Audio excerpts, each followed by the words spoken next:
Marco Antonio pagaría caro haber menospreciado a Octavio, quien tendría la osadía de atacarlo con las legiones que le había arrebatado.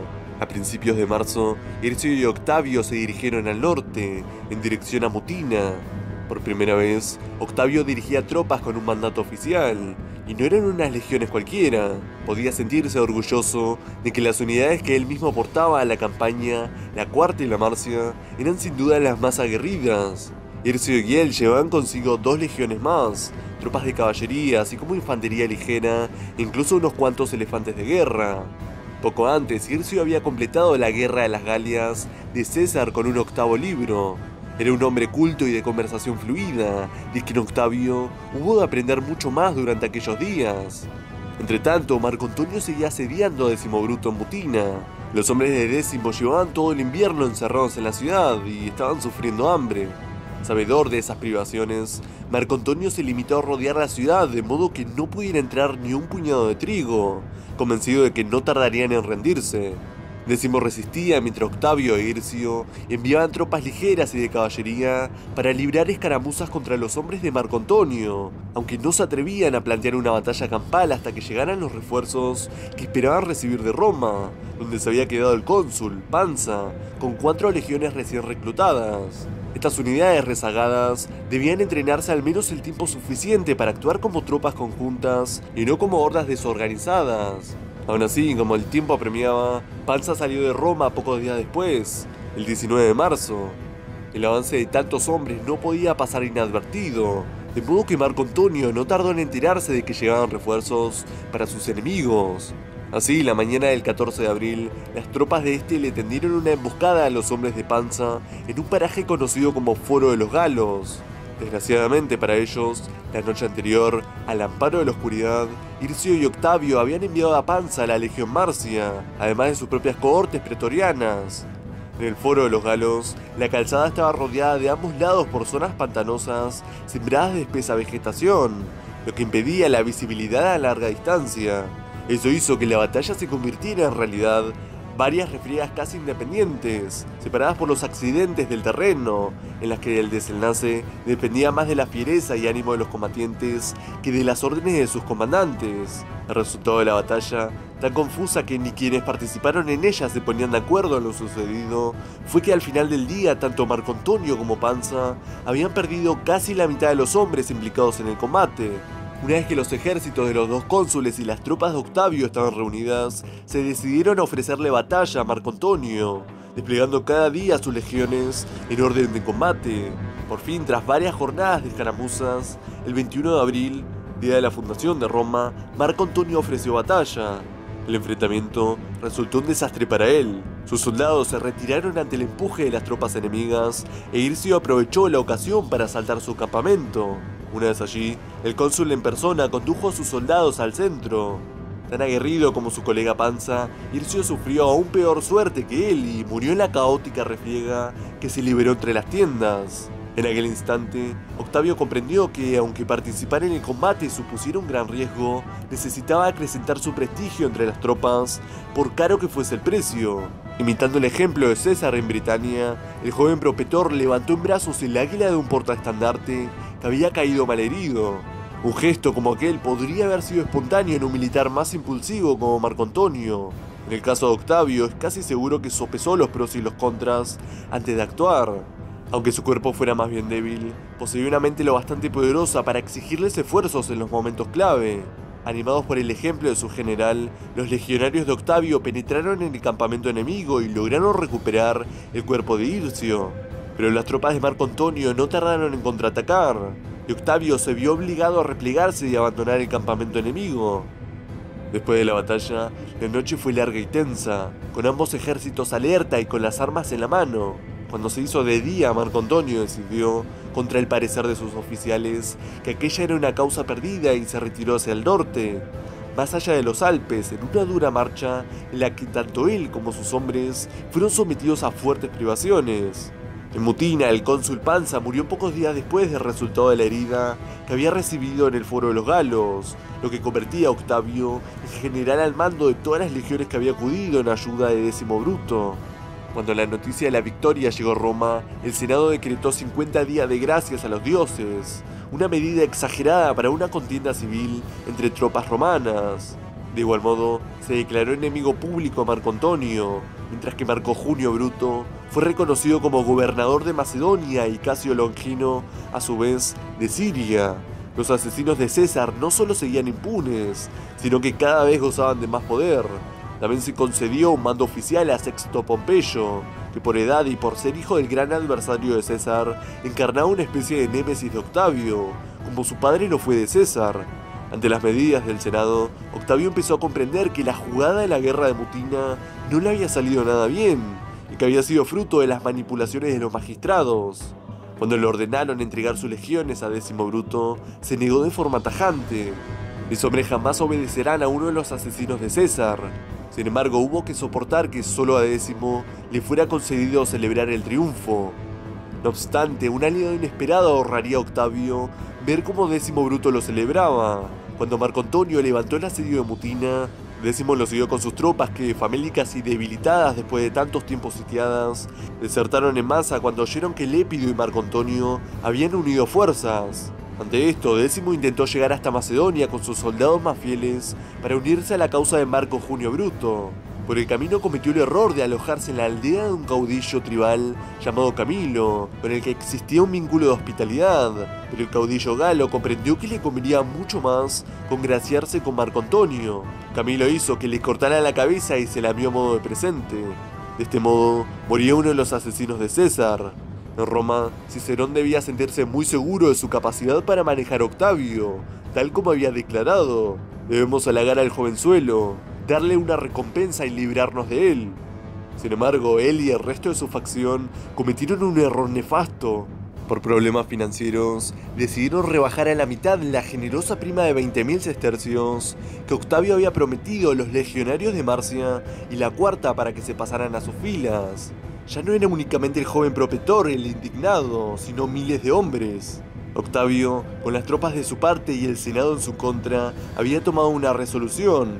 En los meses precedentes, el joven había intercambiado algunas cartas con Marco Antonio, en las que éste le decía que si ambos se enfrentaban, quienes se beneficiarían serían los anticesarianos.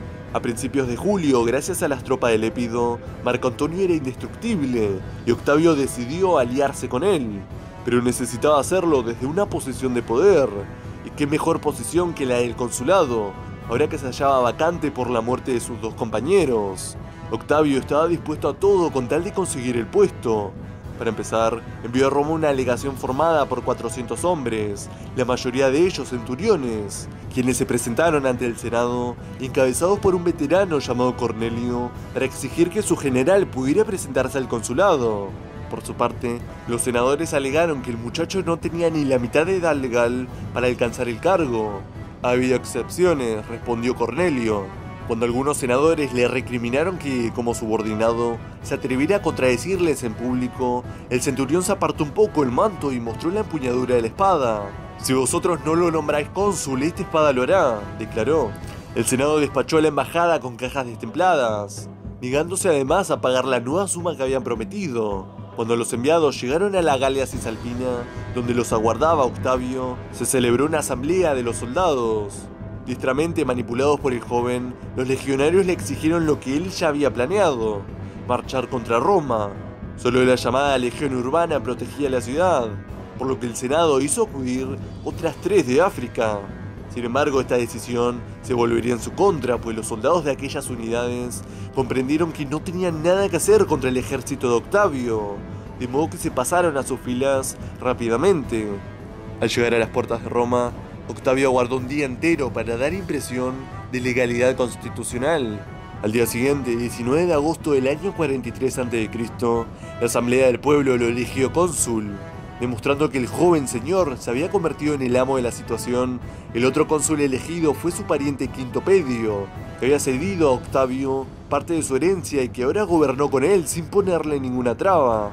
En una especie de ley del péndulo, Octavio se dedicó a deshacer todo lo que habían hecho los anticesarianos. Sin perder tiempo, hizo que se declarase en rebeldía a Sexto Pompeyo, así como que se derogase el mando oficial que se le había concedido. Por otra parte, se presentó un decreto que declaraba como crimen el asesinato de César. Como consecuencia, los conspiradores pasaron a ser criminales. Cada uno de ellos fue juzgado por un tribunal expresamente nombrado que resolvió los casos en un solo día. Todos fueron declarados culpables, pese a que ninguno se hallaba presente para defenderse ni para sufrir la pena. Casio y Bruto se hallaban muy lejos del alcance de Octavio y actuaban con total impunidad tanto en sus provincias como en los territorios vecinos, donde no dejaban de reclutar tropas y de engrosar sus fondos, reteniendo impuestos que en circunstancias normales debieron haber enviado a Roma. Octavio salió de la ciudad con 11 legiones y se dirigió hacia el norte. Para entonces ya había entablado contactos con Marco Antonio y Lépido, cuya confianza pretendía granjearse el joven cónsul. Como muestra de reconciliación, durante el camino Octavio hizo revocar los decretos senatoriales que habían nombrado enemigos públicos a Marco Antonio, Lépido y sus partidarios cesarianos. Con el fin de reinventar la dictadura, se otorgaron a sí mismos el cargo de 3 viri rei publicae constitundae, es decir, 3 varones para restaurar la república. La posteridad lo conocería como segundo triunvirato. Los poderes que se concedían eran inmensos, tanto que Octavio decidió renunciar al consulado, que ya no necesitaba, para hallarse en la misma situación que sus 2 nuevos socios. Permanecerían 5 años en el cargo de triunviros.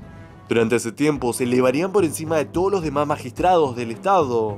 Asimismo, serían ellos quienes nombrarían a cónsules, pretores y otros cargos. Aunque el del cónsul seguiría siendo un cargo prestigioso, nunca en la historia de Roma volvería a representar la máxima autoridad del estado. En cuanto a la solución que desempeñaron los triunviros para librarse de sus opositores, constituyó la forma más sangrienta posible de inaugurar su mandato: las proscripciones. Estas fueron proclamadas por la llamada Lex Titia, que se aprobó de forma irregular el 27 de noviembre del año 43 a.C. En esa misma fecha se exhibieron 2 listas en sendos tablones expuestos en pleno foro. En el primero constaban nombres de senadores y en el segundo nombres de miembros del orden ecuestre. Según la nueva ley, cualquier ciudadano podía matar con total impunidad a quien apareciese en las listas, sin necesidad de pruebas, juicio ni condena previos. Cada pocos días estos elencos se renovaban con más nombres. Sumado a esto, se vieron obligados a decretar impuestos extraordinarios, pues en Oriente el poder de Casio y Bruto crecía a la par que el número de sus legiones. En el año 42, Lépido volvió a servir como cónsul, sumando ese cargo al del triunviro, desde el que decretó que todas las leyes y actos de Julio César conservarían su validez para siempre. También se promulgó la divinidad de César, ocasión que Octavio aprovechó para darse a conocer desde entonces como Divi Filus, o hijo del dios. Pero aún faltaba lo más importante: consumar su venganza. A finales del verano del 42, Casio y Bruto atravesaron el Helesponto al frente de 17 legiones, y siguiendo hacia el oeste, se dirigieron hacia la comarca de Tracia. El siguiente paso de los liberatores debía ser invadir Italia. Si querían evitarlo, los triunviros tenían que adelantarse a esta maniobra y llevar la guerra a Grecia. Se decidió que Lépido permanecería en Italia al mando de unas pocas legiones, mientras el grueso del ejército triunviral se dirigía hacia Grecia, mandado por Marco Antonio y Octavio.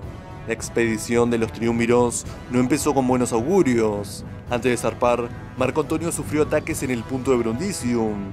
Octavio, por su parte, se encontró con una amenaza que cada vez era más acuciante y que lo afectaba personalmente: Sexto Pompeyo, quien se había adueñado de Sicilia. Allí había congregado un ejército de proscritos como él, el que se habían unido piratas y esclavos huidos, y que lo convertía en una especie de soberano de los mares. La consecuencia más grave para los triunviros era que los barcos de Sexto amenazaban las rutas por las que Roma, siempre hambrienta con más de 700.000 bocas que alimentar, recibía el trigo de Egipto, África y la propia Sicilia. Por fin, a duras penas y en varios viajes, las legiones de Octavio y Marco Antonio lograron cruzar el Adriático y alcanzar a Polonia en septiembre, cuando el estado del mar empezaba a ser peligroso. Allí, 2 años y medio antes, cuando era un joven desconocido, Octavio había recibido la noticia de la muerte de César. Ahora era uno de los hombres más poderosos de Roma. Sin embargo, no pudo disfrutar demasiado del intercambio de fortunas, pues se encontraba tan enfermo que durante unos días tuvo que quedarse en Apolonia mientras Marco Antonio se ponía en marcha. No obstante, por mal que se encontrase, Octavio no podía dejar que Marco Antonio combatiese solo contra Casio y Bruto. Como hijo adoptivo de César, era su imperioso deber encargarse en persona de vengar su muerte, aunque su estado era tan lamentable que ni siquiera podía montar a caballo, por lo que tenían que transportarlo en masterna, una especie de litera. Pero incluso así ordenó a sus legiones ponerse en marcha por la vía Egnatia, que unía Europa y Asia. Con 10 días de retraso, llegó finalmente al emplazamiento donde ya había acampado Marco Antonio, Filipos, el lugar donde acontecería la mayor batalla librada hasta entonces entre ejércitos romanos. Pero eso, lamentablemente, será cuento para otra noche.